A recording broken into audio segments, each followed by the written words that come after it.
Dar início, então, aqui a essa reunião, né, essa sessão, através aqui do Skype, onde vamos ter a apresentação da dissertação da aluna Clarissa Teixeira Cardoso de Carvalho, e temos a honra de estar aqui hoje com a professora Sandra Elisa, lá da Universidade Federal, lá do Piauí, que é membro da banca, vai ser uma das avaliadoras, junto com a professora Adriana Benevides, que é aqui da nossa Universidade do Estado do Rio de Janeiro. Ambas, portanto, né, farão uma avaliação da dissertação da Clarissa. Né? Bom, já agradecemos a presença e a disponibilidade das professoras. Clarissa, então, você terá 20, 25 minutos para fazer a sua apresentação e depois, usando os critérios aqui da nossa instituição, né, a professora Sandra Elisa, como é um membro externo, fará a sua arguição em primeiro lugar e imediatamente após a professora Adriana, então, né? Por favor, Clarissa, já estamos vendo aqui a tua apresentação. Podes começar, então. Boa tarde a todos. Hoje eu vim apresentar a minha defesa de mestrado de título Medidas Conjugais e de Alta Eficácia para A gente está te ouvindo mal. Você tem como aumentar um pouquinho o volume? Eu falando assim fica melhor, mais perto? Vai. Só um instantinho, então.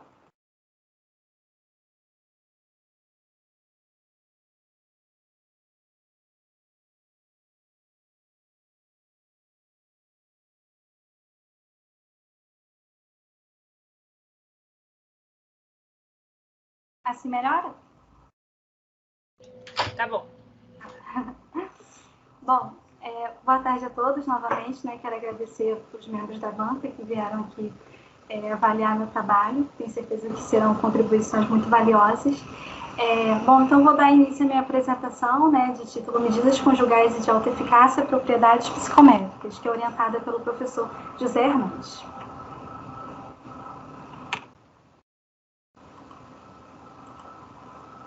Bom, aqui está o sumário, né, da minha apresentação. Vou começar falando um pouquinho sobre o meu tema, né, seguido do estudo 1, que é um estudo de revisão de escopo, estudo 2 e 3, que são estudos de adaptações transculturais de medidas, né, uma de alta eficácia e outra de medidas conjugais, né, relacionadas ao casamento, depois as considerações finais e, por último, as referências. Bom, falando do objetivo geral da minha dissertação, né, foi analisar as propriedades psicométricas de instrumentos que mensuraram a autoeficácia para relacionamentos românticos, a intenção de casar, as atitudes de solteiros frente ao casamento e as expectativas conjugais. É importante pontuar que nessa dissertação os termos casamento, matrimônio e coabitação eles foram considerados como sinônimos, né, numa perspectiva mais prática do que a formal para esses tipos de relacionamento, visto que hoje em dia a coabitação é algo muito comum, né? Agora, definindo o casamento, né, que é um dos constitutos principais, é a união entre duas pessoas que decidem assumir um compromisso estável com o intuito de atender e ser atendido quanto às suas necessidades afetivas, sexuais e sociais. Então, o casamento, ele passou por uma transformação muito grande, né, ao longo dos anos, e então ele passou a ser caracterizado muito mais pela decisão do compromisso do que propriamente por algum vínculo formalizado, né? Em vista disso, né, a gente também tem uma redução progressiva do número de casamentos civis no Brasil, né, e aliada a isso, em média, apenas 48% dos casamentos duram mais de 10 anos no Brasil hoje, né? Então, há diversos aspectos ambientais e subjetivos que podem estar relacionados a esse fato, como as expectativas conjugais não correspondidas, né? Essas expectativas conjugais, elas podem ser definidas como previsões pessoais acerca do futuro do relacionamento e os aspectos que contribuem para o funcionamento dessa díade, né? Por exemplo, a decisão de ter ou não ter filhos, as finanças e tudo que envolve ali essa relação a dois. Esse constituto de expectativas conjugais, ele é muito relacionado à satisfação conjugal, né? Assim como a autoeficácia também. para relações românticas, que pode ser definida como uma crença ou a percepção que o indivíduo tem acerca da própria capacidade de realizar determinada tarefa, né? Aqui, no caso, a tarefa seria a relação romântica. Então, a autoeficácia, ela também possui relação com comportamentos de manutenção dessa relação romântica, também da qualidade dessa relação, né? E já tem alguns estudos, né, já tem algumas evidências de que a autoeficácia e as atitudes, elas possuem uma relação moderada, né? Então, em vista disso, a gente também pode pontuar a importância da atitude para a compreensão desse conceito, né? Então, a atitude, ela é caracterizada como um posicionamento favorável ou contra frente a um objeto específico e situações com as quais ele está relacionado. Aqui, no caso, o objeto social seria o casamento. Então, a atitude, ela é caracterizada por um construto multidimensional que envolve componentes afetivos, cognitivos e comportamentais que estão em constante interação. E a atitude, ela também ela é muito relacionada à intenção, né, do comportamento, que pode ser definida, então, como as indicações do quanto de esforço que o indivíduo está disposto a fazer para planejar e executar um comportamento, né, que no caso o casamento e a relação romântica. Contudo, no contexto dos relacionamentos românticos, as relações entre as variáveis autoeficácia, intenção, atitudes e expectativas ainda são um pouco exploradas na literatura. Além disso, há uma carência de instrumentos que avaliem essa temática no Brasil, especificamente no contexto dessas relações românticas, né? Provavelmente em função da ausência também de instrumentos que estejam validados para o contexto brasileiro, né? Então, em relação às medidas disponíveis, é possível observar na literatura científica uma tendência a examinar apenas os sujeitos que já estão em uma relação geralmente conjugal, ou seja, pessoas que estão de fato ali casadas ou morando juntos, negligenciando então o público de solteiros e suas percepções acerca da relação romântica como um todo e também do casamento. Então, em função disso, né, de ser uma temática ainda pouco explorada, né, no Brasil, foi realizada uma revisão de escopo como estudo 1 para verificar como que estão as produções a nível mundial nesse sentido e também assim poder direcionar os estudos seguintes. Bom, esse estudo 1, ele mapeou os estudos que investigaram as atitudes de jovens solteiros frente ao casamento ou coabitação, a fim de compreender também quais fatores estariam relacionados a essa decisão de se manter solteiro ou então de contrair matrimônio, né? Então, especificamente as revisões de escopo, ela é indicada entre outras finalidades, né, para identificar e analisar as evidências científicas a respeito de um determinado assunto, assim também como esclarecer temas e conceitos, né, subjacentes, identificando também lacunas. Por isso que ela foi a mais adequada para verificar, né, como que essas produções estão acontecendo. Então, durante a realização desse estudo, né, durante as etapas de triagem, foram identificados os instrumentos que foram adaptados nos estudos 2 e 3. Em relação ao método utilizado para essa revisão sistemática, foi utilizado o protocolo PRISMA específico para revisões de escopo, né, que é um checklist considerado padrão ouro para esse tipo de revisão, né, porque ele prima muito pela transparência dos resultados e também a organização clara na maneira de reportar, né, esses resultados, facilitando também a replicação do estudo. Então, foram considerados tanto solteiros sem um relacionamento romântico, como solteiros em um relacionamento romântico não conjugal, ou seja, pessoas que não estavam casadas e nem que coabitavam. A revisão ela foi protocolada na base de registro OSF, que é uma base específica para revisões de escopo, né?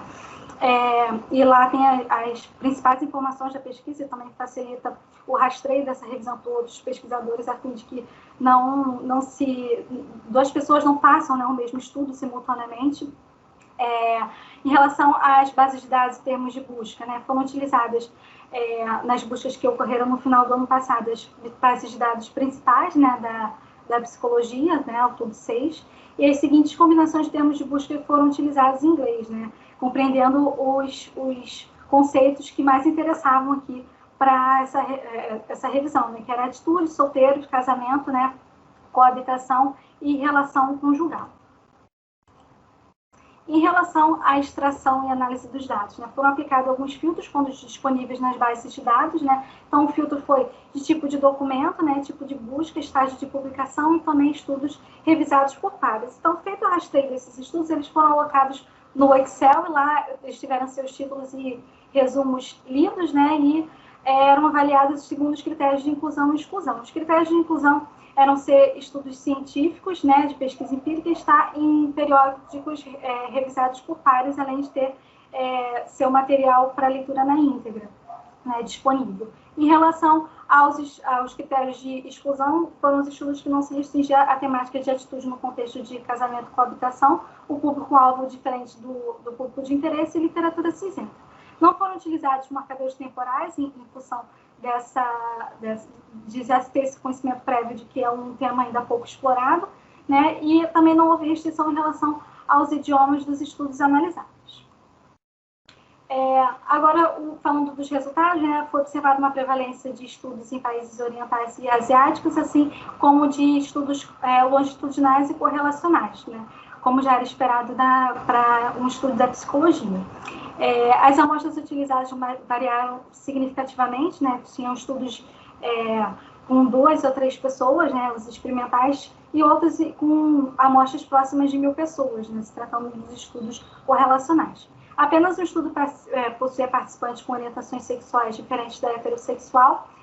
Na figura 2 é possível observar que teve um pico de produções em 2017, né, mostrando também que o interesse em pesquisar esse assunto ainda é relativamente recente. O fluxograma, ele, aqui na figura 1, ele reporta todo o processo de seleção dos estudos, né, então, ao todo foram identificados 725, foram removidos os duplicados e após os processos de triagem, né, restaram então 9 estudos para compor a revisão.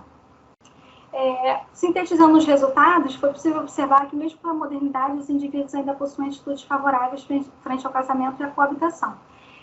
As categorias dos estudos, né, elas foram organizadas, né, de acordo com seus objetivos, a fim de verificar quais as temáticas estavam mais destacadas, né, na literatura, qual que possuía maior relevância. Então, tiveram estudos que investigaram a intenção de casar, estudos que testaram a eficácia de uma intervenção focada na mudança de atitudes de filhos de pais divorciados, estudos que examinaram os fatores relacionados à intenção, né, de casar e as atitudes, estudos acerca da seleção de parceiros e também um estudo que investigou a função preditiva das atitudes em relação a outras variáveis, como a conexão amor-casamento e também o status de relacionamento. Em relação aos aspectos relacionados à decisão de casar ou permanecer solteira, a autorrealização foi identificada, assim como as relações sociais, familiares, status de relacionamento e outros.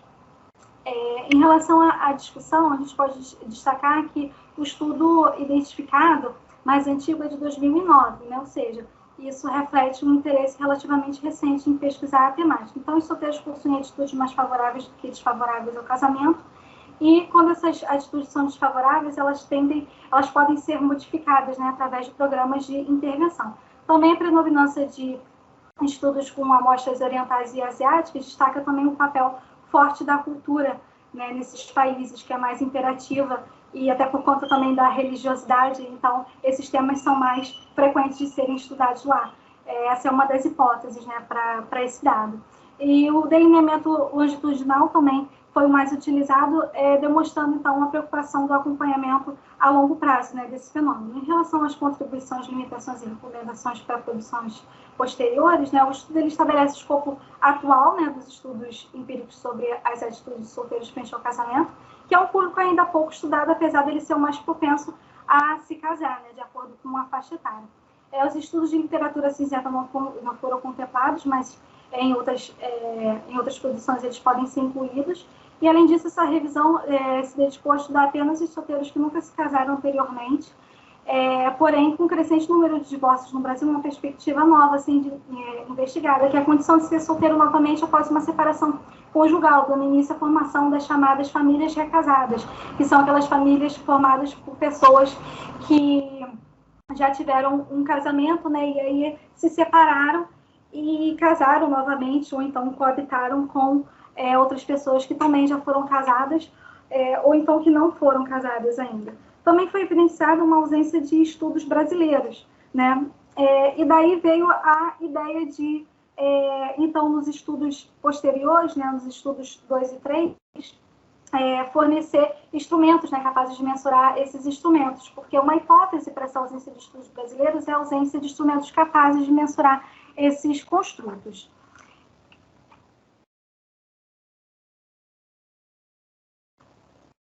Bom, o estudo 2 teve por objetivo realizar a adaptação transcultural do instrumento SER, né, de alta eficácia, para a população brasileira de universitários. Então, a SER possui 2 fatores, né, o fator 1 que se refere às crianças negativas de alta eficácia, nas quais a pessoa não se sente capaz, né, de ter um relacionamento, e o fator 2 diz respeito às crianças positivas em relação ao relacionamento. Em relação ao método, foi utilizada as diretrizes tanto da International Test Commission como da AERA para tradução da escala e também para verificação das suas evidências de validade. Então, foi utilizado o coeficiente de validade de conteúdo do Hernandes Nieto, na qual foram avaliadas as seguintes dimensões, né? Clareza de linguagem, relevância teórica e pertinência prática. Participaram 65 pessoas. No entanto, a amostra final foi composta por 477 pessoas, porque tiveram muitos questionários que tiveram misses, ou então pessoas que não se encaixavam nos critérios de inclusão do estudo. A média de idade foi de 22,51 anos, né, e os participantes eram solteiros e sem filhos, né. Mais da metade não estavam num relacionamento romântico, né, e o restante estava num relacionamento romântico não conjugal, ou seja, não coabitavam. Né? E também, além disso, é possível ver na tabela 2 que a maioria dos participantes eram tinham orientação sexual heterossexual. Os questionários, né, utilizados, os instrumentos. Primeiro, foi um questionário sociodemográfico construído especificamente para essa pesquisa, só para verificar as características pessoais, né, para caracterizar a amostra. Esse instrumento, né, o Self-Efficacy Enrollment Relationships, que possui 12 itens distribuídos em 12 fatores, né, sendo o fator 1 que descreve julgamentos e habilidades em um relacionamento e a própria relação como coisas difíceis de serem mantidas, né, se referindo, então, às crenças negativas, e o fator 2 que retrata a persistência para manter a relação amorosa apesar das dificuldades encontradas, né, ou seja, se refere a crenças de cunho positivo. Essa escala ela foi validada nos Estados Unidos, né, e teve, então, boas evidências de confiabilidade. Ela é uma escala Likert de 9 pontos, mas aqui nessa pesquisa foi utilizada uma escala de 7 pontos. Em relação aos procedimentos éticos, a pesquisa foi submetida ao Comitê de Ética em Pesquisa da UERJ, em conformidade com as resoluções do Conselho Nacional de Saúde. Então, a pesquisa ela foi aprovada, né, obtendo um parecer favorável. Todos os participantes também concordaram em participar por meio do TCLE, né, o Termo de Consentimento Livre Esclarecido. A coleta aconteceu de maneira presencial nas universidades públicas e privadas do Rio de Janeiro e a amostragem foi não probabilística de conveniência. Em relação aos procedimentos de análise de dados, né, para examinar a concordância das classificações dos juízes no CBC, foi utilizado o coeficiente capa de flash, porque tinha 5 juízes. Após essa análise descritivas para verificar a distribuição dos dados, foram testados, então, por meio de análises fatoriais confirmatórias, os modelos de 2 fatores oblíquos e também um unidimensional. Como estimador, foi utilizado o RDWLS, numa matriz de correlação policórica, no software JESP. Foram utilizados também alguns índices de ajuste, né, por exemplo, o Q quadrado, o SMRS, mas na dissertação que foi utilizado o RM, o outro, né, a versão não padronizada dele. Mas o correto é esse daqui, a gente percebeu isso e por isso que está na apresentação aqui diferente, porque o JESP ele dá esse valor aqui que é o valor padronizado, não o RMSR. Também foi utilizado o CFI, o TLI, o RMCIA e também o ECVI. A consistência interna foi avaliada por meio de 2 coeficientes, o alfa de Cronbach e o ômega de McDonald. Em relação aos resultados de validade de conteúdo, quase todos os itens da dimensão clareza de linguagem ficaram dentro do ponto de corte, acima de 0,80. Esse do item 1 que foi reformulado. Né? Todos os itens obtiveram na dimensão pertinência prática e relevância teórica valores acima de 0,92. E a classificação dos itens pelos juízes, né, nos fatores, apresentou o coeficiente capa de 100%. Na avaliação realizada pelo pequeno público representante da população-alvo, apenas algumas mudanças foram efetuadas, mas que não mudaram o sentido dos itens. A normalidade dos dados nas distribuições unimultivariadas foi constatada, né? Então, o modelo de 2 fatores oblíquos apresentou muito bom ajuste aos dados empíricos. No entanto, no segundo fator, dos 3 itens, né, que foram reduzidos de forma positiva, 2 apresentaram pesos fatoriais fracos, né, como é possível ver aqui na figura 3. Então, os coeficientes de consistência interna desse fator ficaram abaixo do ponto de corte, né? Eles apresentaram valores acima de 0,54, quando o indicado é que seja acima de 0,70.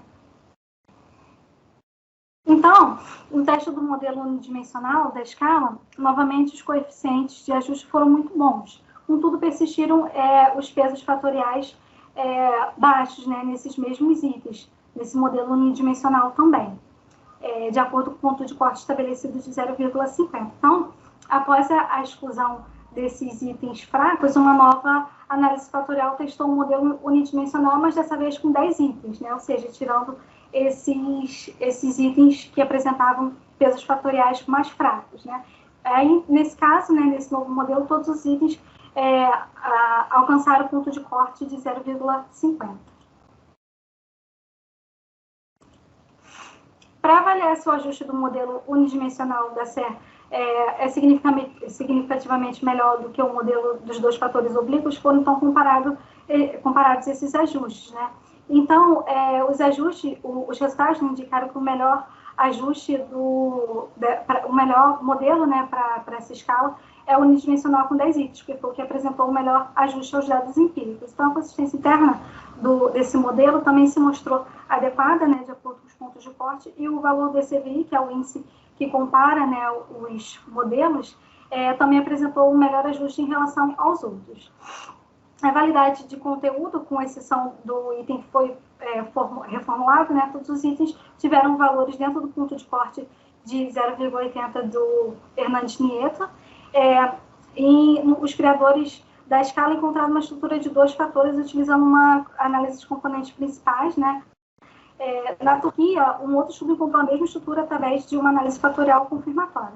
No presente estudo, a estrutura de 2 fatores também apresentou bons índices de ajuste, mas os coeficientes de consistência interna ficaram abaixo do ponto de corte sugerido de 0,70. Então, por isso, ele não foi considerado como um ajuste adequado, né? O mais adequado foi o de unidimensional com 10 itens. Nesse caso, né, do estudo original, né, de criação da escala, que utilizaram a ACP, o Hauck e Valentini, eles explicam que a ACP pode ser eficaz quando o objetivo da pesquisa for apenas a redução do número de variáveis, sem a preocupação com a existência de um construto latente, o que não é o caso aqui, né, e também a maioria das pesquisas em psicologia. Então, outros modelos, né, unidimensional com 12 itens e unidimensional com 10, também apresentaram um bom ajuste geral, né, aos dados empíricos, porém, esse último foi o superior. A confiabilidade desse modelo unidimensional ficou dentro do adequado, acima do ponto de corte, né, proposto por Herr Júnior. Tanto os criadores da escala como adaptações também encontraram valores resultado. Outros estudos adaptaram a escala, mas eles não se preocuparam em relatar as propriedades psicométricas da medida, porque o foco desses estudos não estava em adaptar essas medidas, elas foram só um meio para chegar ao objetivo final, né? Então, não mencionaram a estrutura do instrumento, nem deram muitos detalhes acerca, por exemplo, do processo de validade de conteúdo, nem nada disso.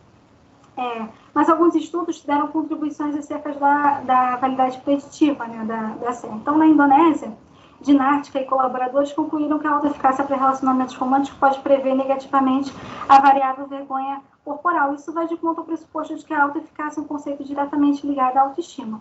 Já na Turquia, em 2022, um estudo verificou que a satisfação no relacionamento e a autoeficácia explicariam juntas cerca de 50% da variância da variável estratégias de manutenção do relacionamento. Entretanto, o modelo anterior de regressão, sem a variável de autoeficácia, explicou cerca de 49% da variável dependente. Isso evidencia que a autoeficácia teve uma contribuição preditiva menor em relação às outras variáveis. Isso corrobora os achados de Riggio, tanto de 2011 como de 2013, que afirmam que a alta eficácia pode ser preditiva da satisfação no relacionamento, assim como das expectativas de sucesso da relação.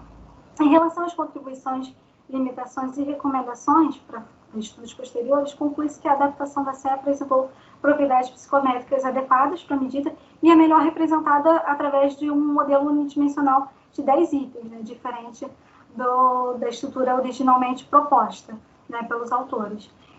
Para testar a hipótese unidimensional da medida com mais robustez, seria possível ainda testar mais um modelo, né, um modelo bifator. No entanto, isso não foi possível de fazer, né, até em função do tempo que nós tínhamos, né. Então, a modelagem bifatorial pode ser útil para avaliar com mais precisão a dimensionalidade de instrumentos, né, uma vez que ela fornece mais condições para uma conceitualização mais robusta de instrumentos psicológicos, né, ou seja, dar mais detalhes sobre a dimensão, né, do instrumento. Então, além disso, a amostra foi de conveniência, composta predominantemente por universitários da região metropolitana do Rio de Janeiro.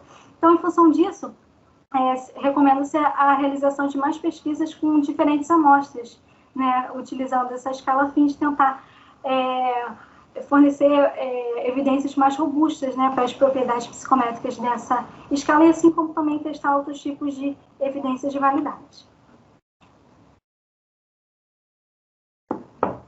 O estudo 3 também foi uma adaptação, né, transcultural para o contexto brasileiro de um conjunto, né, de instrumentos chamado Demetrial Scales. Esse conjunto ele é composto por 3 instrumentos. Um que mensura a intenção de casar, né, que é o IMS, que é unidimensional. Uma segunda escala que avalia as atitudes gerais em relação ao casamento, que possui 3 fatores: atitudes positivas, negativas, medos e dúvidas em relação ao casamento. E a última escala que avalia as expectativas em relação aos aspectos do casamento, né? Por exemplo, romance, respeito, confiança, finanças, significado e intimidade física e sexual. Nesse estudo, né, como inicialmente esse instrumento ele foi proposto como medidas separadas, né, nas análises feitas pelas autoras, o CVC ele foi feito também de maneira separada, né? Foi feito cada uma das escalas individualmente. Então, assim como no estudo 2, ele foi realizado seguindo as diretrizes da ITC e da ERA, a validade de conteúdo e os participantes também foram os mesmos do estudo 2. O questionário, o sociodemográfico também foi o mesmo, e as escalas foram a versão adaptada, né, na etapa de validade de conteúdo. Na criação do instrumento, ele apresentou boas evidências de confiabilidade, né, nas escalas, variando de 0,75 a 0,92 no alfa de Cronbach, e é uma medida também, assim como a outra, bastante inclusiva quanto ao seu público-alvo, abarcando pessoas de diferentes etnias e estados conjugais. Também foi utilizada para a verificação da evidência de validade com medidas externas a medida adaptada no estudo 2, né, de alta eficácia. Aqui, nesse caso, também foi utilizada uma escala Likert de 7 pontos. Em relação aos procedimentos éticos e coleta de dados, também ocorreu da mesma forma que no estudo 2, as análises de dados, né, após as análises descritivas para verificar a distribuição dos dados, foi testados por meio de análises fatoriais exploratórias e restritas, também chamada de análise semi-confirmatória, né, nos participantes, utilizando esses scores, essas 3 escalas como um instrumento só. Então, foi utilizado o software Jasper. Então, os fatores foram extraídos de uma matriz de correlação de Pearson pelo método de verossimilhança robusta, utilizando, então, a rotação Promax com o auxílio da análise paralela. Aqui foi utilizada uma matriz de Pearson, mesmo tendo dados ordinais, porque esse método ele é mais robusto, né? Então, em função da escolha dessa análise fatorial e restrita, né? Ele é um método considerado mais robusto para poder verificar a estrutura do instrumento, né? Então, por isso que ele foi utilizado. E ele é tão robusto que mesmo tendo dados não normais, ele consegue, de certa forma, compensar isso sem comprometer os resultados. Então, além disso, foram considerados os seguintes índices, né, para observar o ajuste do modelo, foi o CFI, o SRMR e o RMC. Aqui também foi a mesma questão do outro estudo, a gente usou o padronizado também. Então, a consistência interna foi verificada através de 2 coeficientes, né, o alfa de Cronbach e também o ômega de McDonald, para obtenção das evidências de validade na relação com outra variável, foram testadas as relações entre os fatores da Merkel Scales e os fatores da SER através de uma correlação de Spearman. Como as escalas do conjunto foram inicialmente propostas pelas autoras separadamente, né, como eu falei, esse CVC foi calculado de maneira separada. Então, na avaliação dos juízes, os itens da IMS e da GAMES obtiveram valores maiores ou iguais que 0,92 no critério clareza de linguagem e maiores ou iguais que 0,96 na relevância teórica e pertinência prática. O percentual geral de concordância da GAMES foi de 92%, né, no intervalo de confiança de 95%. No caso da IMS, não foi preciso calcular o capa de flash, porque ela era unidimensional, né? Então, na avaliação realizada pelo pequeno grupo da população-alvo, foi sugerida a inclusão da alternativa ao morar junto nos índices, nos itens, né, da IMS. E assim foi feito, né? E, fora isso, não teve mais nenhuma sugestão, né, para essa escala em específico. Na IMS, o percentual de concordância dos juízes atingiu 97%, e todos os itens atingiram 0,96 de clareza de linguagem e também na relevância teórica. Entretanto, 2 itens, o 9 e o 12, como é possível ver aqui na tabela 9, ficaram com 0,69, né, tanto na pertinência prática, né, todos os dois, né, na pertinência prática. Mas depois eles foram, então, reformulados, né, segundo as sugestões dos próprios juízes e também da população-alvo, né? Então, na análise qualitativa, tanto dessa população-alvo quanto dos juízes, foi avaliada uma certa redundância, né, entre os itens. Isso aconteceu porque a escala era utilizava sempre o mesmo modelo de frase, né? Por exemplo, casamento é importante, né? O romance é importante, um casamento bem-sucedido, é valioso. Então, na hora da tradução, a gente privilegiou o sinônimo mais usual, né, que era importante. Então, acabou ficando os itens um pouco repetitivos, mas isso foi ajustado depois, conforme a sugestão, e foram colocados outros sinônimos. E aí, a escala foi considerada adequada. A normalidade dos dados nas distribuições uni- e multivariadas foram observadas, né? A máxima verossimilhança trata as variáveis como escalares, né, como eu tinha falado anteriormente, mas essa robustez dela é capaz de suportar essas distribuições anormais e por isso ela foi escolhida, né, como método de estimação para essa análise semi-confirmatória, que apontou então uma solução de 8 fatores e 28 itens. Então, no presente estudo, os estudos que pertenciam originalmente às dimensões de confiança e respeito carregaram em um mesmo fator. Então, esse fator ele passou a ser denominado, né, confiança / respeito. Os índices da dimensão de atitudes negativas do estudo original não apresentaram cargas fatoriais suficientes para serem considerados como um fator, né, ou seja, não alcançaram o ponto de corte de 0,40 que foi estabelecido. A solução fatorial extraída teve índices de ajustes considerados bons, conforme é possível observar na tabela 12. Além disso, a consistência interna de todas as dimensões também foi considerada adequada, né, nos dois coeficientes observados, né, que foi o ômega de McDonald e o alfa de Cronbach. A técnica bivariada de correlação de Spearman revelou que a intenção de casar e as atitudes frente ao casamento demonstraram uma forte correlação, né, e também significativa. Entretanto, a alta eficácia se relacionou moderadamente e significativamente com a intenção de casar e com a atitude, conferindo, então, as evidências de validade com medida externa. Na dissertação, foi apresentada só a correlação de Spearman, né, porque a outra escala que a gente está utilizando teve distribuição não normal também, mas aqui eu também trouxe a matriz de Pearson para a gente poder comparar e ver que os valores são bastante próximos, né, independente do coeficiente que a gente utilize. No CVC, todos os itens das escalas IMS e GAMES obtiveram valores maiores ou iguais que 80, considerados, então, adequados de acordo com o ponto de corte sugerido por Hernandes Nieto. A Games apresentou 92% de concordância no CAPA-DFLAS, né, na avaliação dos juízes.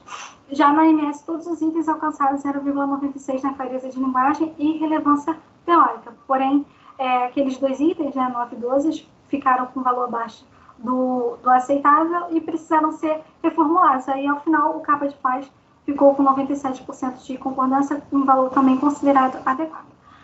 As autoras das escalas conjugais, elas optaram por fazer as estatísticas separadamente, né, como eu havia falado, afirmando que não há um suporte empírico que sugira que a intenção de casar, as atitudes e expectativas em relação aos aspectos do casamento pudessem ser considerados como um único fator. Entretanto, como uma potencialidade dessa medida, elas destacam que essas escalas têm a possibilidade de avaliar simultaneamente esses 3 construtos, né? No entanto, em função de uma limitação de tamanho de amostra, elas não conseguiram testar elas em conjunto e também não conseguiram testar o modelo hierárquico, que também era uma hipótese delas, né? Então, baseados nesse potencial de avaliação simultânea dos construtos de interesse do conjunto, um estudo de 2016 realizado no Irã testou um modelo que compreendia essa escala como uma única escala, né, assim como foi feito aqui nessa dissertação, com 10 fatores. Esse modelo, né, se ajustou bem aos dados, né, conforme propõe a literatura.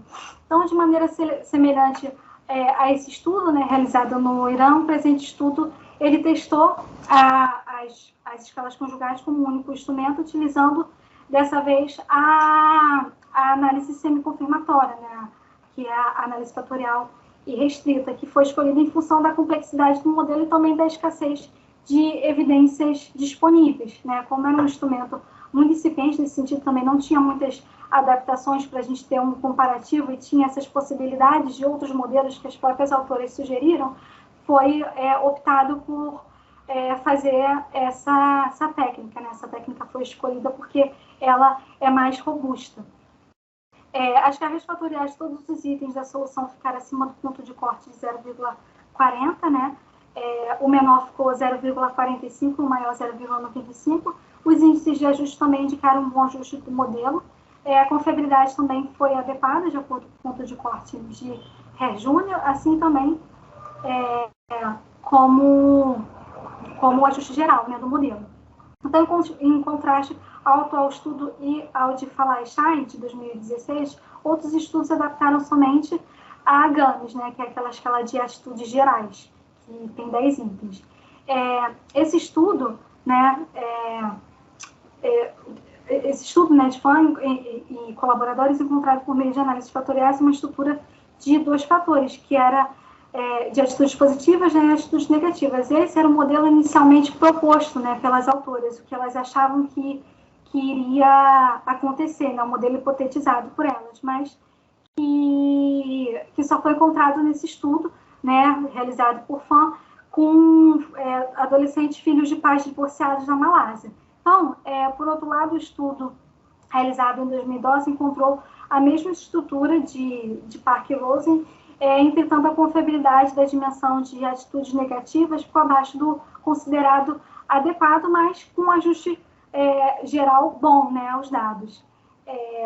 Isso foi condizente com os achados desse estudo, porque esse fator de atitudes negativas deixou de existir, né, nessa versão brasileira que nós fizemos, porque os itens não atingiram cargas fatoriais suficientes para serem considerados um fator.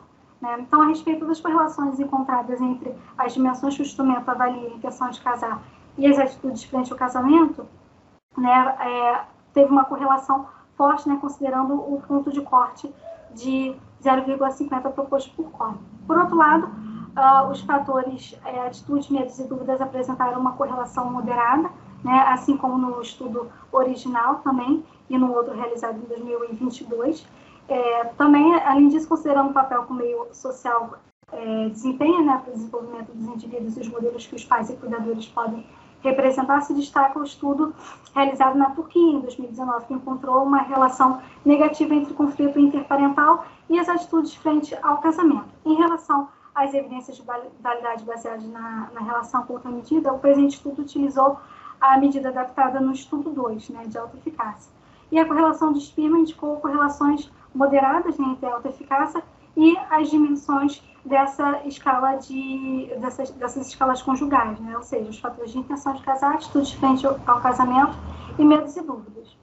A dimensão medos e dúvidas revelou uma associação moderada, né, com a alta eficácia, e, por sua vez, ela apresentou uma correlação moderada com a intenção de casar e com as atitudes. Isso é condizente com os achados de 2012, né, de um estudo que, utilizando uma matriz de correlação de Pearson, encontrou valores próximos.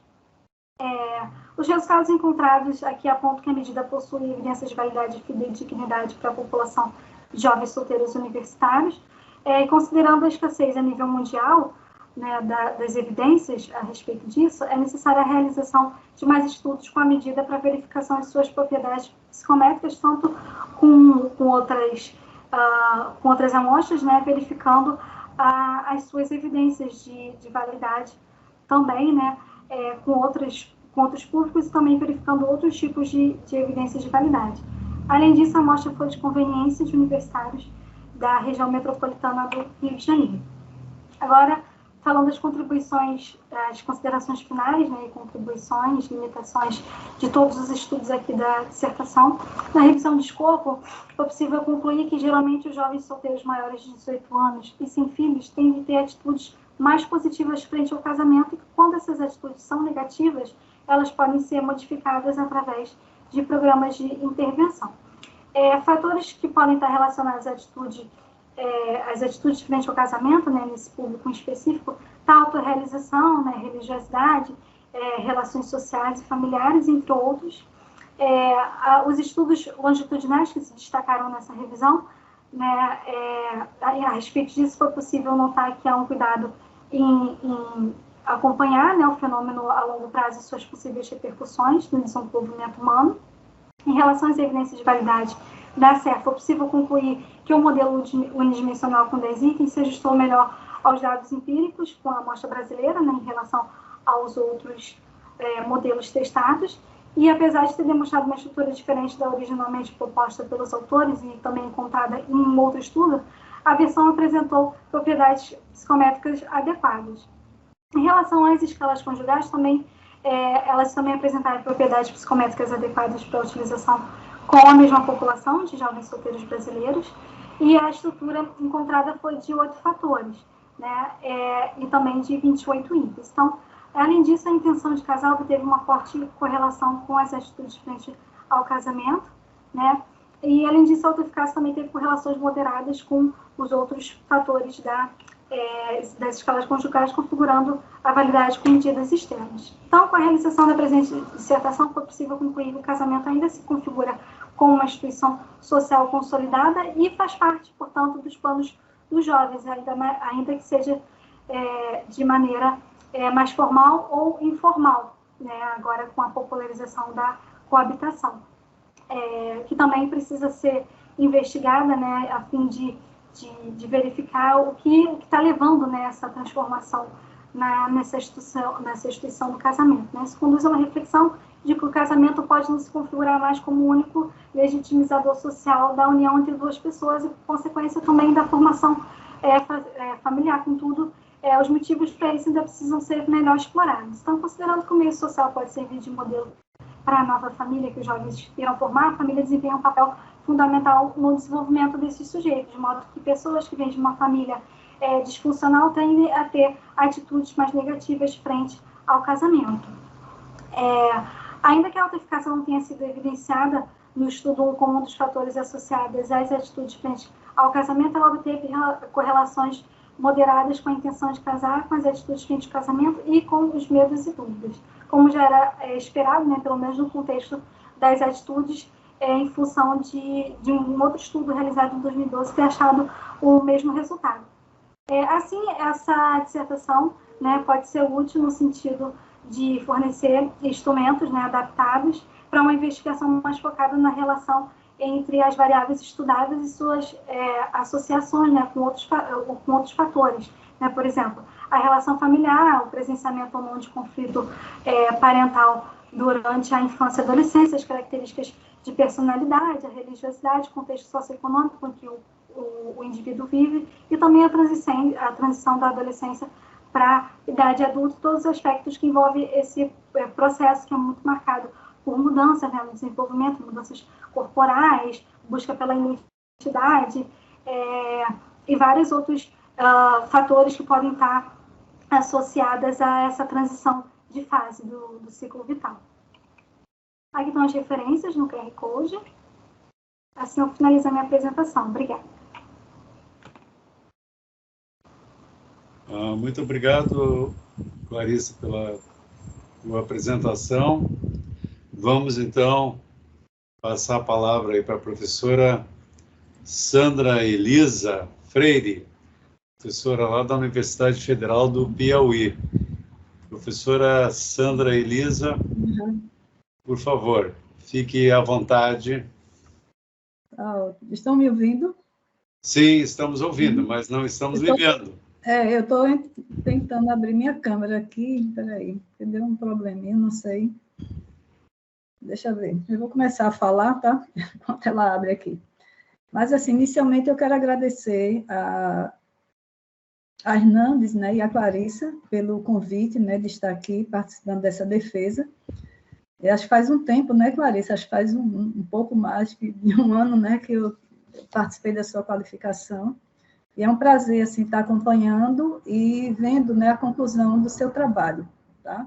Então, é um prazer também encontrar a professora Adriana, né, aqui. Eu quero parabenizar pelo trabalho que você apresenta agora, né, nessa defesa, né? A gente vê todo o seu empenho, sua dedicação, tanto na revisão, a feliz escolha de fazer uma revisão de escopo, né, por ser um tema, né, que, como você bem, né, justificou, e que é um tema ainda a ser explorado, não é que está sendo explorado, sempre essa questão de todas as mudanças também que têm ocorrido, né, nas relações amorosas, de uma forma geral. Então, assim, a gente vê que você, né, fez uma escolha coerente, né, para fazer esse mapeamento, né, dessa intenção do casamento, até quando você estava apresentando, né? Hoje eu estava vendo, né, no Instagram, não sei se vocês viram, mas passou uma reportagem que estão dando um título agora para situações casuais, né, como status de relacionamento. Não sei se vocês viram, né?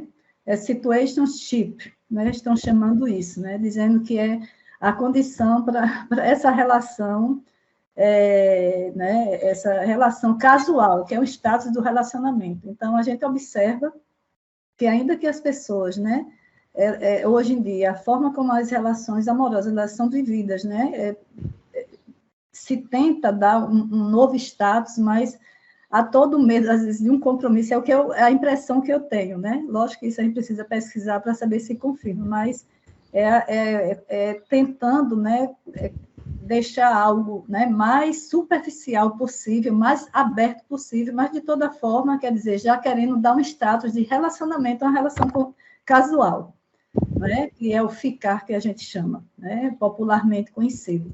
Então, é interessante, né, que há todo o movimento, né, em relação a esses aspectos, para fugir um pouco dessa expressão casamento, né, que já indica um relacionamento mais formal, mais burocrático, vamos dizer assim, com maior responsabilidade. Então, assim, é ousado, assim, até certo ponto você está discutindo nessa intenção de casar, né, em pleno século XXI, diante dessas mudanças, e que eu penso que essa intenção ainda existe, agora de forma repaginada, né, de forma diferente. Então, parabéns pelo que você apresenta, né, e também, principalmente, assim, trazendo medidas que o seu objetivo é esse principal, né, trazendo medidas que pretendem mensurar esse construto, avaliar, né, até que ponto as pessoas, né, pretendem, as expectativas em relação ao casamento. Então, parabéns pela escolha, né, e pelo trabalho que você apresenta.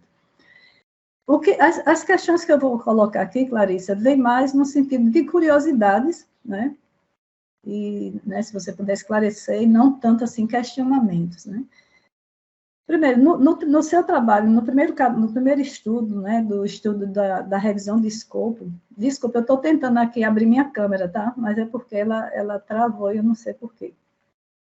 Mas, enfim, na revisão de escopo, quando você, né, você discute os resultados, você apresenta, né, o que os estudos trouxeram, eu não sei se você já submeteu o artigo, né, para publicação, mas quando eu fui ver os países, né, de origem desses estudos que você traz, Indonésia, Croácia, Estados Unidos, Irã, Polônia, Turquia, né?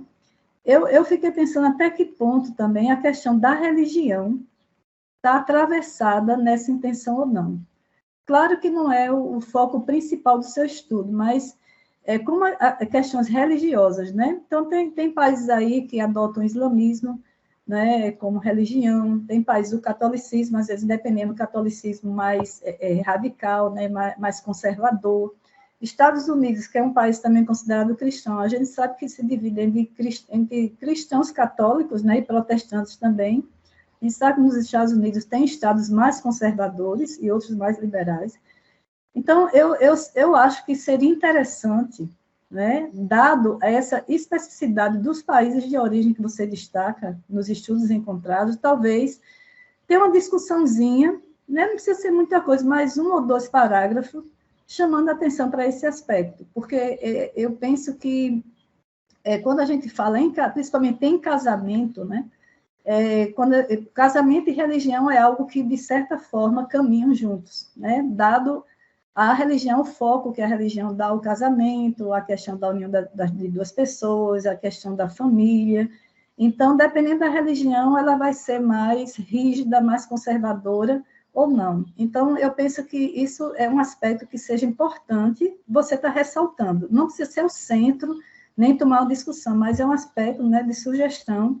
Eu acho que só iria enriquecer e também até ali ajudar, né? Porque quando a gente vem para o Brasil também, aí a realidade brasileira, que foi a sua mostra, pelo que eu vi, aí você também fez a coleta de dados, né? Aí na universidade, né? Foi no Rio de Janeiro, então, o Rio de Janeiro, né? É um estado do Sudeste, então, pensando no Brasil também, né? Nessa divisão, né, das regiões brasileiras. Então, Sudeste e Sul, a gente pensa, né, que as pessoas tendem a ser menos conservadoras, talvez, dependendo, aí você pega um público também de universitários, né? Então, eu acho que são características que, para o tema que você está estudando, acho que elas são importantes, de serem destacadas, né? Não como a figura principal, mas de ser ressaltado por causa disso tudo, porque, de repente, se você for para um público de igrejas, né, talvez seja diferente, onde a religião, a pessoa seja mais religiosa, tal. Então, acho que esse aspecto, né, da religião, do país, seja interessante dentro do tema, né, que você está discutindo, tá? Então, isso é só uma observação, uma sugestão no capítulo, no primeiro estudo, né, que você apresenta. No estudo 2, né, onde você se propôs a fazer a adaptação, né, da escala de alta eficácia, né, você usa, né, metodologias, né, assim, análises robustas, né, a gente vê todo o cuidado que você teve de trazer índices confiáveis, né, de validação, que a gente sabe que está na literatura atualmente, então, assim, você está de parabéns por isso. Aí, uma curiosidade que eu fiquei, né, porque aí a escala, pelo que eu entendi, ela é uma escala, né, bifatorial, tem 2 fatores, né, e aí apresentou a melhor solução foi a solução unidimensional. E você fez logo uma análise confirmatória, né? Não tem problema isso, mas a minha curiosidade foi, por que você não fez, de repente, uma análise fatorial exploratória, como você fez no outro estudo? Por quê? Porque, pela análise fatorial exploratória, talvez ela permitir, né, ser nomeada como também não tão restrita como análise fatorial confirmatória, e também por ela dar a possibilidade de considerar as cargas cruzadas, então, talvez, né, assim, para essa decisão de ser unidimensional ou não, talvez a análise fatorial te daria mais segurança, né? Eu não tenho muita familiaridade com o Jasper, né, que você utilizou. Eu tenho uma familiaridade maior com o Factor. E o Factor, ele tem um índice que ele indica, né, quando a gente roda análise fatorial exploratória, então tem um índice lá chamado fator, acho que é o fator H, se eu não me engano, que ele indica o quanto é indicado aquele modelo ser replicado, né? Então, é bem interessante. Eu acho que, e também ele permite que a gente confirme, né, as cargas fatoriais que estão cruzadas, né, que pontuam nos dois fatores, e decidir se realmente qual o fator em que ela apresenta a maior pontuação, e aí fazer as melhores escolhas, né? Então, é uma sugestão, né? Eu fiquei curiosa, porque, de repente, você não optou por esse caminho, né? Já que é uma escala que você estava adaptando aqui para o contexto brasileiro, não é? Apesar que ela já tinha, né, dados, né, confirmando com a estrutura que ela apresenta, então, foi mais uma curiosidade, né, em relação, por que não caminhar também, né, por esse caminho, porque te daria mais possibilidade de ver, né, de fazer, talvez, decisões mais acertadas, ou ter mais clareza, né, já que a análise fatorial exploratória, ela possibilita isso. E até, assim, no próprio Factor, né, eu acredito que no JASP também, a própria análise fatorial exploratória, ela já apresenta, né, o RMC, ela já apresenta o CFI, então ela já apresenta esses estimadores que indicam, não o quanto a escala, né, é robusta. Então, eles já apresentam concomitantemente esses indicadores. Então, assim, aí eu pensei, por que ela, de repente, ela não foi por esse caminho, e para ver, né, se comportava melhor, né, e foi logo, né, tomou. Então, isso é mais uma curiosidade que eu quero que você, né, depois fale, porque se você pensou ou não, né, a decisão que você tomou, claro. A decisão, isso que eu estou falando, não é dizer que sua decisão foi errada ou foi... Não, é só mais uma curiosidade, né, diante desses aspectos que, ao meu ver, de repente, poderia, né, sei lá, né, ou não poderia apresentar alguma diferença, né, para essa decisão unidimensional da medida. Em relação ao estudo 2, né, também da mesma forma você faz a adaptação das medidas e você faz também a relação entre as escalas, né, mostrando, né, o quanto essas escalas elas se correlacionam entre si. E na descrição, eu estou colocando aqui, só para eu não me perder na tabela das correlações. Só um minuto. Na tabela das correlações, você... Deixa eu só... Eu localizar essa tabela, porque eu fiz algumas marcações nela, só curiosamente, assim, para lhe perguntar.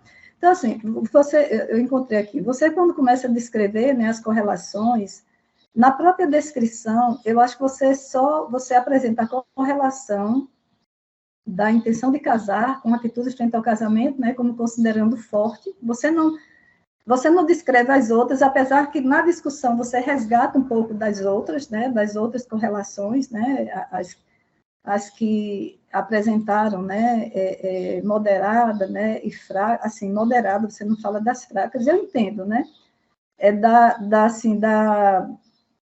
da importância de destacar a correlação que apresentou forte, né? Eu entendo também, né? Houve uma preocupação, e assim, na própria discussão, você está correlacionando, né? Vamos dizer assim, está correlacionando os resultados apresentados da correlação com aquilo que você procurou, que você encontrou nos dados também, nos estudos já apresentados. E corretíssima, né? A gente, olha, apresentar essa correlação no estudo de fulano, ciclano também, a gente confirmar, né? Porque isso dá mais robustez aos dados e mostra também que realmente, né? Mas, assim, mesmo essas correlações, né? Aí a questão, você veja depois com o Hernandes, né? Mas, mesmo assim, as correlações que deram fracas, eu acho que seria interessante pontuar, porque, assim, que a escala, eu acho que são os construtos, né, da expectativa, uma das estratégias, ou expectativas, eu acho, expectativas em relação ao casamento, né? E tem essa correlação aqui, finanças, né, que foi uma das mais fracas, deu 0,09. E, assim, o que me chamou a atenção nisso aí, de expectativas e finanças, né, eu não conheço bem a medida, eu conheço pouco, eu conheço é do que eu li, né, mas eu fiquei pensando, porque, assim, eu faço alguns estudos, né, que a gente estuda finanças e casamento. E, assim, alguns estudos mostram que as finanças, elas são preditores do divórcio, dependendo de como ela é gerenciada, de como ela é manejada, de como o casal tem até um termo, né, chamado infidelidade financeira, que até uma das minhas alunas, né, a gente fez um estudo, né, no período da Covid, e pessoas de baixa renda, aí vem a questão da renda também, que é importante. Pessoas de baixa renda, elas tenderam, nesse período da pandemia, a apresentar um comportamento maior de infidelidade financeira, que é ocultar gastos do parceiro. Faz sentido, né? Porque eu tenho pouca renda, estou na pandemia, então, se eu quero comprar algo que não está previsto, eu vou esconder do meu parceiro, porque senão vai brigar por causa da renda o dinheiro que está apertado. Então, eu vou ocultar aquele gasto, né? Então, a gente viu, assim, né, alguns estudos já mostram isso. Então, mesmo sendo uma correlação fraca, o que veio, né, na mente, o que eu pensei, né, é até que ponto também, quando as pessoas decidem a uma vida a dois, né, elas se preocupam, priorizam em gerenciar, como vão gerenciar as finanças. Porque o que eu tenho dado, né, mesmo sendo a correlação mais fraca que apresenta, mas eu digo, será que não deu tão significativo? Porque, de repente, também as pessoas, né, quando pensam em casar ou na intenção de casar, elas não levam, né, não sei, tão em consideração esse aspecto, não seja um aspecto, né, que seja tão priorizado no momento, né, e, de repente, só posteriormente, depois que estão juntos, que começa a crise, que começam as contas a chegar, né? Então, assim, porque às vezes é o que acontece. Então, mesmo sabendo, mesmo essas correlações, né, você destacando mais as correlações, né, não estou dizendo que o que você fez está errado ou precisa acrescentar, mas eu acho que caberia, assim, sei lá, de uma certa forma, né, assim, citar as correlações, mesmo que não apresentaram correlações nos estudos que você enfrentou, porque até encontrou, aliás, porque isso é uma forma também da gente fazer ciência, né? Quando os estudos, né, às vezes não nos países, né, lá não apresentaram, mas aqui tem essa variável aqui que, se, né, destacou, ainda que fraca, mas até que ponto, né? Então, tem algumas questões que eu acho que valeria, né, a sugestão apenas, né, valeria, de repente, você trazer para dar visibilidade, a correlação foi pouca, mas ela em algum momento, ela está aqui, né, ela contribui. Né? Então, a intenção, né, de casar e as atitudes eu achei bem coerente, né, as duas, né, estarem aí, vamos dizer assim, de certa forma, harmonizadas, né? Também as atitudes frente ao casamento, né? Aqui, elas apresentaram correlações também baixas em relação às atitudes frente às expectativas, né? Também aqui, que é uma das variáveis principais, sendo métodos e dúvidas, né, e você destaca, até você destaca, né, que pessoas talvez que vivam em relações familiares, né, mais vulneráveis, talvez vão ter mais receios, né, também você trouxe esse aspecto, né, destacando, né, porque os estudos mostram para isso, e pode também ter outros fatores que levam a essas dúvidas também, né. Mas é só nesse sentido, o que eu senti um pouco de falta foi isso, foi você também estar destacando, né? Não precisa dar tanta ênfase, né? Lógico, a preocupação de confirmar os estudos que foram encontrados, mas também eu penso que por essa pesquisa ter sido aplicada aqui no Brasil, aí eu acho que é interessante dar visibilidade também às outras variáveis, mesmo fracas, mas que, apresentaram correlação, alguma relação tem.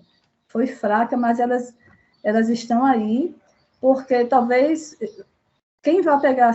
Eu me interessei, né? Porque eu fiquei interessada por causa da temática e algumas variáveis que eu trabalho. Então, assim, eu de repente me levou a pensar muita coisa assim, em relação à própria renda, né? Até que ponto isso impacta, até que ponto as pessoas, né, quando pensam a intenção de casar, até que ponto a questão desse gerenciamento do dinheiro, ela é colocada como algo importante. Porque muitas vezes, né, se tem a ilusão que o amor dá conta de tudo, e ele não dá conta de tudo. Né? Então, o amor, ele é importante, mas ele não dá conta. É bom que ele desse conta da forma como a gente espera, né? Mas ele não dá conta, infelizmente. Quando as contas chegam, os boletos, né? A gente está no período de carnaval, tem gente com fantasia de boleto, né? Saindo aí no carnaval nesse período. Então, os boletos chegam, né? Então, isso é o que mais me chama a atenção nessa parte. Então, seria interessante uma sugestão para você também estar, né, destacando essas correlações, né? Porque aí vai mostrar que aqui apareceu essas coisas, mesmo que pouquinho lá no canto, mas apareceu e talvez seja interessante pensar, né? Em qual contexto nas minhas finanças, dentro dessa intenção de casar, ela também ocupa. Que, para mim, de repente, vai ser uma das principais questões aí, né? Serem em destaque aí, né? Porque para casar a gente precisa ter dinheiro também. Para não ficar, né? O amor e uma cabana, né? Tem que ter o dinheiro. Mas, enfim, eram só essas questões, Clarissa, que me chamou a atenção, né? São mais sugestões, como eu disse, são mais, assim, questionamentos, como eu fiz, né? Do trabalho e observações, tá? Mas, no demais, esses aspectos que eu destaquei não tiram mérito daquilo que você construiu, do seu empenho, né? Do fôlego que você teve para escrever, né? E discutir seus dados, tá? E tá de parabéns. Obrigada, professora. Professor, eu respondo agora? Ou depois sim, que o professor... Fica à vontade. Tá bom. Então, professora, a escolha pela análise fatorial confirmatória foi porque, como já tinha um estudo que tinha encontrado a mesma estrutura, né, era um dado a mais que a gente tinha, né, já de comparação, né?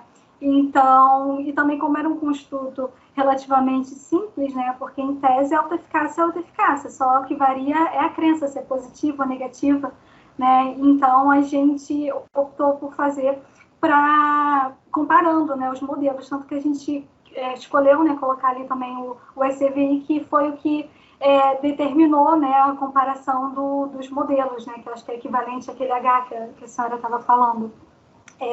Aí o ECVI que bateu o martelo, né, digamos assim, que como ele é um índice absoluto, né, quanto menor o valor dele, melhor o ajuste. Aí como ele foi entre os três, né, o que apresentou o melhor ajuste, né, nesse sentido, ele foi o que apresentou o menor índice, e por isso que ele acabou sendo escolhido. Mas também os outros não ficaram com um ajuste assim ruim, né, também tiveram ajustes ali com valores adequados, mas tiveram alguns probleminhas de consistência interna, né, alguns itens, aí a gente foi tentando assim modificar e acabou chegando nessa solução de 10 itens. Em relação às correlações, né, que a gente encontrou, realmente, assim, eu me foquei mais em colocar as relações moderadas, né, e fortes, mas eu me lembro até quando a gente estava discutindo, né, os dados, né, que a gente estava falando que uma possibilidade, né, dessa relação entre das finanças terem tido uma correlação baixa, né, que a nossa amostra era muito assim, pessoas muito jovens, né, então de repente não está pensando nisso, né, não se preocupa ainda com isso. Então, eu lembro até que a gente discutiu isso, mas acabou não entrando, né, no trabalho. Mas foi bom a senhora ter falado, inclusive eu não conhecia esse termo de infidelidade financeira, achei bem interessante. E com certeza eu vou adicionar. Muito obrigada pelas contribuições, professora.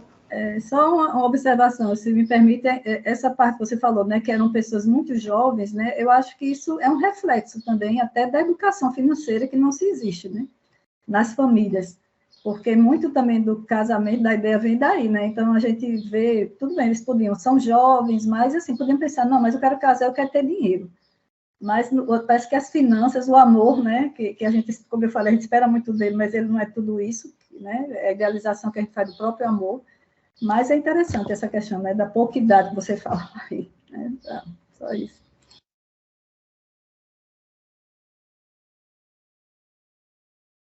Ok. Mais alguma coisa, Clarissa, que tu queiras comentar?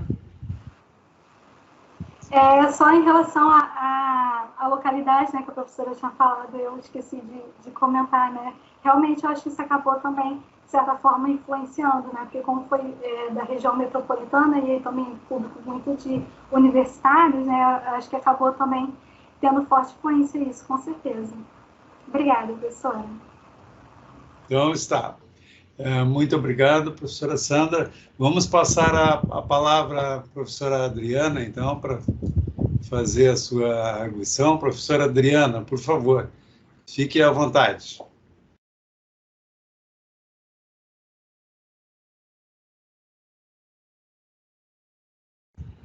O microfone, Adriana, está fechado. Vai, foi agora. Bom, vamos lá. Então, eu também quero inicialmente agradecer por estar aqui hoje, discutir um pouquinho o trabalho da Clarissa junto com o professor Hernandes, que eu agradeço o convite, mais uma vez, dos dois, e conhecer a professora Sandra, que é um prazer, claramente. Bom, Clarissa, fico muito feliz de estar aqui hoje, uma moça jovem que está apresentando um trabalho muito bem feito, de muita qualidade, com uma maturidade acadêmica que você já mostra aí na defesa da sua dissertação, com uma entrada promissora aí para o doutorado, já sei que você está aprovada para entrar, né?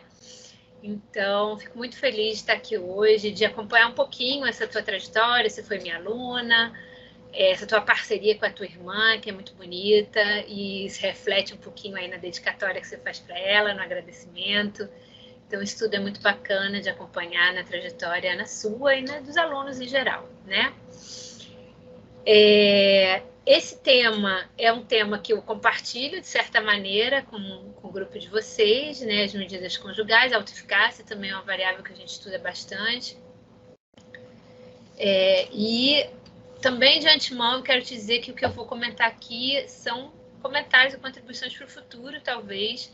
Eu acho que se apresenta mais até do que a gente espera para um mestrado, se apresenta três estudos que têm toda a potencialidade de publicação, não sei se você já mandou, não mandou, como é que está a sua situação aí. Então, você fez muita coisa, você tem todo o mérito para ser mestre em psicologia, tá? Então, fica tranquila. O que eu vou comentar é mais até da teoria, como eu te falei, a gente compartilha um pouquinho esse interesse, né, pela conjugalidade, vocês mais pelas medidas, eu trabalho um pouquinho com medida também, mais menos, e as minhas duas perguntas, tem três temas a abordar aqui com você. Eu estudo que você denomina de revisão do escopo, mas que você faz em grande parte uma revisão sistemática da literatura. E aí eu queria saber por que você não está denominando essa revisão como uma revisão sistemática. Talvez o que faltasse nessa revisão seria uma qualidade das medidas que você tem, quer dizer, da qualidade metodológica dos artigos que você encontrou, que são 9 só, né? Então isso era facilmente possível de ser feito, mas depois eu quero te ouvir um pouquinho sobre isso. Então você usa padrão Prisma, você faz uma análise, uma revisão sistemática mesmo dos artigos, numa determinada faixa de tempo, em tantos bancos de dados. Então, por que você está denominando de revisão de escopo? Eu gostei muito da revisão em geral, tá? Isso anuncia bem, os estudos estão bem relacionados um com o outro, então isso também é um ponto positivo para você, tá? Nos 2 estudos seguintes, você faz adaptações de instrumentos. E aí a pergunta é, por que vocês fizeram essa opção de adaptar instrumentos e não de construir instrumentos? Então, essa é uma pergunta em geral, para o estudo 2 e 3. Eu vou te dizer que a gente fez uma experiência de construir um instrumento de expectativas sobre o casamento que está submetido aí, estamos sem notícia dele. Mas, assim, só para corroborar um pouco o que a professora Sandra falou, a gente encontrou nas expectativas para o casamento 4 fatores. E, embora não apareçam os boletos, assim, claramente as finanças, elas aparecem como itens, né?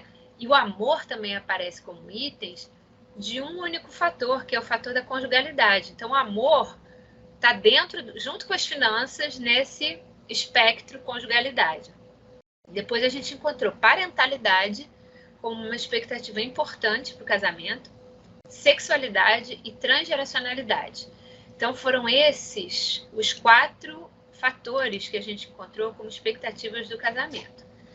E nesse estudo que a gente fez, a gente controlou algumas coisas. Uma foi o gênero, a gente trabalhou com heterossexuais e a gente controlou a idade também. E isso é que eu queria conversar um pouquinho contigo também. E outra coisa que a gente controlou eram jovens solteiros e que nunca tinham tido experiências de morar junto ou uma experiência de conjugalidade, qualquer que ela tenha sido. Eles podiam estar namorando ou em relação afetiva, mas não tinham a experiência de viver juntos, né? Como uma experiência de marido e mulher. Então, eles não tinham isso. Então, eu queria conversar contigo sobre esses 3 aspectos. O que você pensa sobre isso? O que disso pode aparecer um pouquinho na tua discussão, né? Não está claro, quando você fala dos seus participantes, se você controlou essas 3 coisas, tá? E eu acho que são coisas importantes para serem controladas quando a gente fala de conjugalidade, porque as expectativas, as experiências para a conjugalidade, elas são muito diferentes quando você tem 18, 20 anos e quando você tem 40 ou 50, e aí vai, né?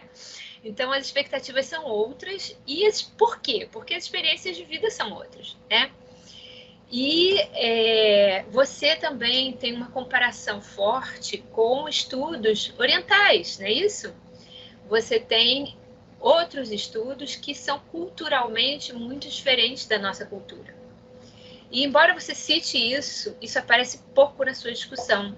Eu acho que valeria a pena também transparecer isso, levar isso mais em conta. Discussão é uma coisa chata, né? Porque eu tenho um colega que... Eu gosto muito dessa frase que ele fala, eu uso muito lá no meu grupo. Que a discussão é onde a gente separa a criança do adulto. Ou seja, discussão é difícil de ser feita, né? Primeiro porque a gente tem pouco tempo, sempre a última coisa que a gente faz, né? Principalmente em dissertação.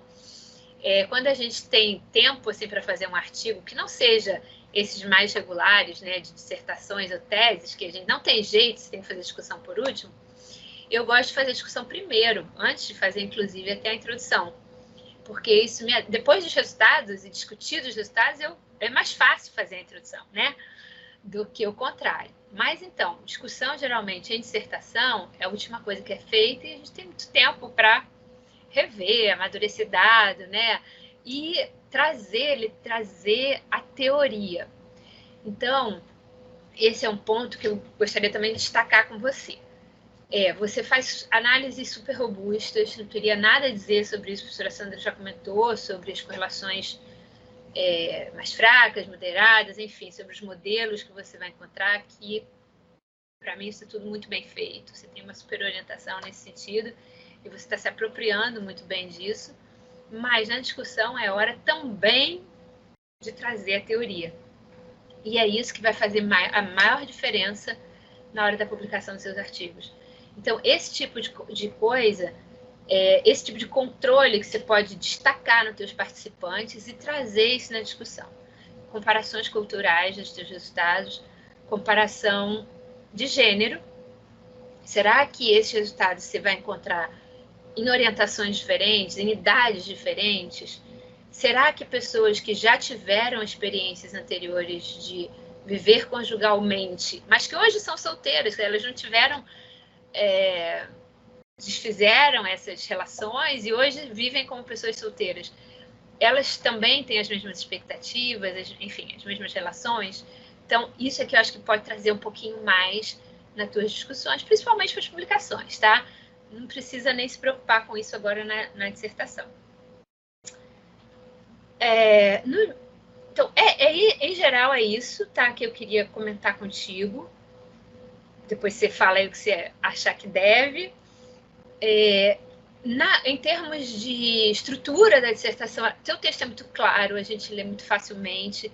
Eu vou te mandar, se você quiser, eu te mando a minha revisãozinha que eu fiz, só para tentar evitar algumas repetições de palavras. Em alguns parágrafos se repete muito algumas palavras que são chatas de tirar, porque são palavras centrais, às vezes, né? Desenvolvimento, por exemplo, ela faz umas 4 vezes o mesmo parágrafo, mas a gente tem que dar um jeito de resolver isso, tá? Eu te sugiro, na dissertação, tirar os resumos dos artigos, dos estudos, fazer só o resumo geral, porque eu sei que é formato de artigo, eu sei que isso já te adianta a vida, mas é a dissertação que você está defendendo aqui, né? Então, tira os resumos. É sempre a orientação que eu acho que é melhor, porque ela fica em formato de dissertação mesmo, e fica um resumo único, né, da tua dissertação, e as referências lá no final também como únicas e não separadinhas, senão elas viriam separadas também, né? E aí viria uma duplicidade enorme de referências, tá? Deixa eu ver se eu tenho mais alguma coisa aqui para comentar contigo.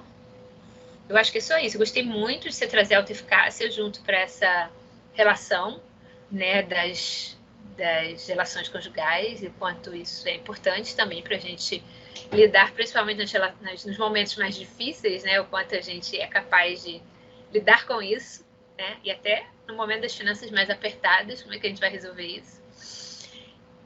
Enfim, em geral é isso, tá? Você está de parabéns, trabalhou muito, fez muita coisa e certamente se desenvolveu muito no seu mestrado, então quero te ouvir um pouquinho sobre esses comentários que eu fiz, tá bom?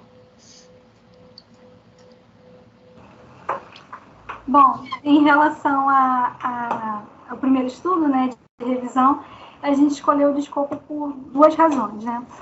Bom, a primeira era porque era um estudo que era para nortear, né, os outros. Então, como tinha esse intuito assim, mais de mapear, né, mas só que eu sou um pouco detalhista, então eu acabo esmiuçando, assim, acho que isso acabou dando uma cara de revisão sistemática, né, mas como o intuito era mais mapear os estudos, aí por isso a gente queria assim, uma coisa mais abrangente para a gente poder nortear, né, ver o que está sendo produzido, o que está sendo feito, né, e a revisão sistemática, como ela precisa de uma pergunta mais específica, né, como um ponto de partida, aí acabou sendo uma escolhida de escopo por conta disso. E também porque a busca não foi pareada independente, né, as buscas a gente identificou os estudos e aí a partir daquele volume de artigos identificados, aí que a gente dividiu, né, eu analisei metade, a minha parceira de pesquisa, que está até aqui, a Angélica, ela analisou metade comigo e aí assim foi feita.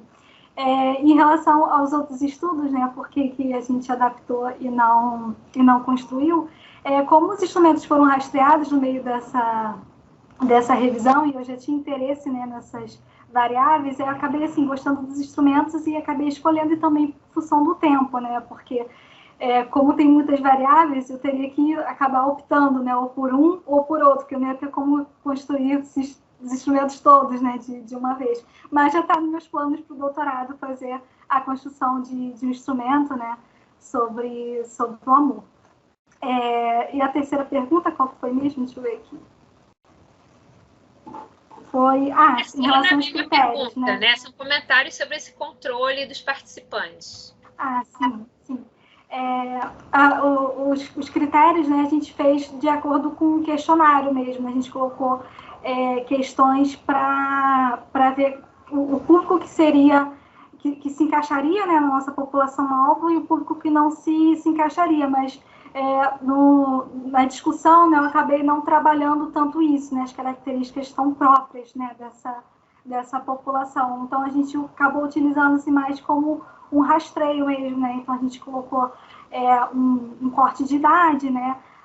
Que seria correspondente até o final da casa dos 30 anos, né? Que seriam ali mais os jovens, né? Que agora com essa adolescência tardia, a juventude vai até um pouco mais tarde. E essa questão também de não ter coabitado antes, né? Tinha uma perguntinha, assim, referente a isso, em relação se a pessoa mora, se não mora, se já morou e tal. Mas acabou que no final, para a tabela, a gente colocou um pouquinho mais resumido, né? Mas eu vou dar uma esmiuçada melhor. No terceiro estudo, você colocou que era maiores de 18 anos. Então, isso aí poderia ter captado todas as idades aí.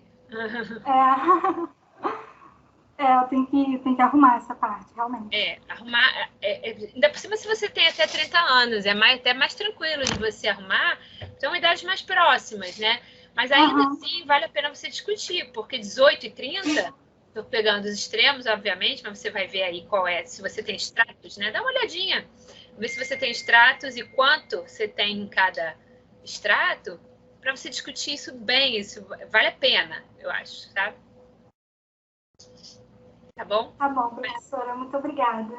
É isso, Clarissa, parabéns, viu? Obrigada.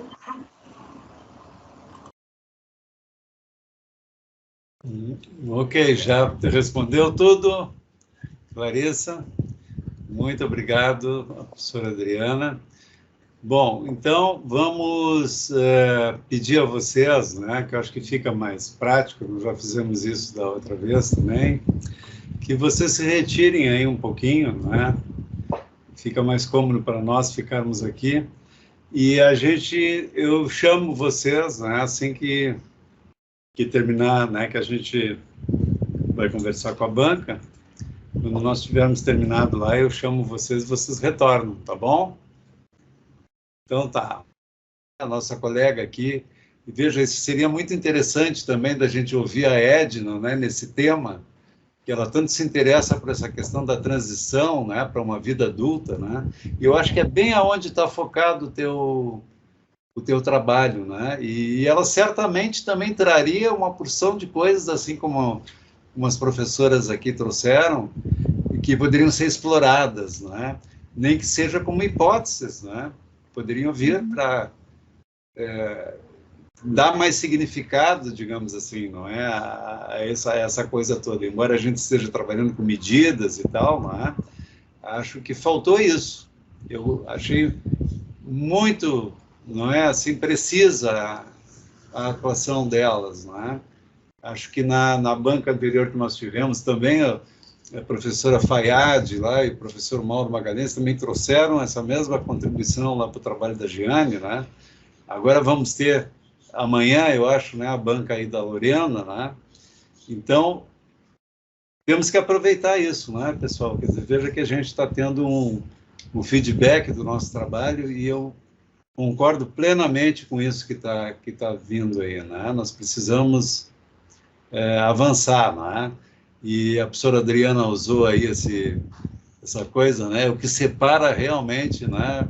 E agora eu acho que, né, está muito próprio, porque é mestrado, agora vem o doutorado, né? Digamos, vamos para uma fase mais adulta, né? E precisamos, então, resgatar essas questões aí, né? Tá certo? Quem sabe lá adiante a gente vai ter de novo a oportunidade de ter aqui a professora Sandra e a professora Adriana para mais um trabalho teu aí, e quem sabe aí a gente consiga ver já essa adulteza aí já emergindo, né? Essa adulteza intelectual e acadêmica, né? Também emergindo aí nesse nosso trabalho, né? Tá bom?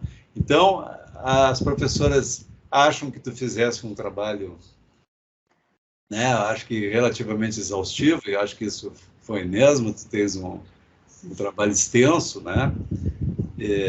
E acho que ele está digno de você ganhar esse título, e elas acharam isso, né? Então, tu estás aprovada, tá bem? E eu agradeço a ti também a participação aí no laboratório, tu teres nos procurado e também o fato de tu quereres continuar, né? Porque a gente precisa, vocês precisam de nós, né? Mas nós também precisamos de vocês, e é isso, né? Nós humanos precisamos uns dos outros, né? Nós temos que ter essa autonomia que a gente está falando aqui, né? Mas a autonomia ela é sempre relativa, né? Porque nós não vamos ter uma autonomia absoluta, nós precisamos uns dos outros, né? Mas precisamos também ter o nosso espaço pessoal aí de crescimento, né? E eu acho que tu está demonstrando isso. Muito obrigado, portanto, pelo teu interesse aqui, né? Tá, e vamos lá, né? Vamos continuar, vamos agradecer aos professores aí também, vou passar a palavra para ti, tá bom? Obrigada, professor. Queria agradecer às professoras, né, da banca que me deram ótimas orientações que com certeza vão contribuir muito, né? Às vezes a gente está imerso no trabalho, tem coisas que a gente simplesmente não vê mais, né? Não repara. Então, muito obrigada, né? Agradeço também ao professor Hernandes por toda a dedicação, né? Toda a atenção que ele dá para a gente, né? Sempre muito disposto a ajudar a gente. Também a minha irmã, né? Minha super parceira, que está comigo desde o início, as minhas amigas, né? A Giane, a Lohane, todo mundo aí do laboratório que está sempre muito disponível, né? A ajudar e colaborar, né? Uma equipe muito valiosa. Obrigada, gente. Muito bem. Então tá, pessoal. Um bom carnaval aí as professoras, né? Acho que elas querem brincar bem o carnaval, porque as duas vão defender antes. Vamos defender antes para ficarem mais soltas, né? E talvez apareçam no carnaval, será que aparece Príncipe Encantado, assim, ou não? É possível isso? Carnaval mas você não vai... É só não ir com fantasia de boleto, viu? Você vai com outra fantasia, vai de mestre, você não vai de fantasia de boleto, que assusta. Só coração. Exato. Clarice, parabéns, viu, pelo ótimo trabalho que você apresentou aí hoje. Obrigada, professora. Parabéns, querida, viu? Sucesso para você aí no doutorado, tá? Obrigada. Tchau, tchau. Tchauzinho, tchau, Obrigada.